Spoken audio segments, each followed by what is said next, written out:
Sekar Mayang.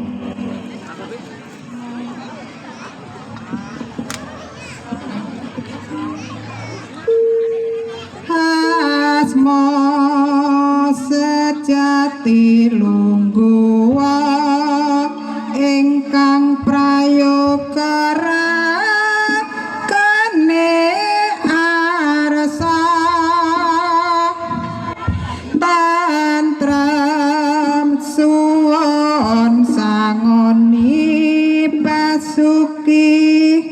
ing sambi kala kanthi teguh rahayu slamet raharja Gusti ingkang maha suci kula nyuwun gunging pangapura panglir sami dumateng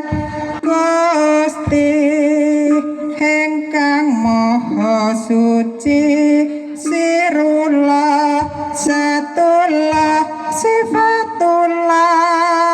ingsun sejati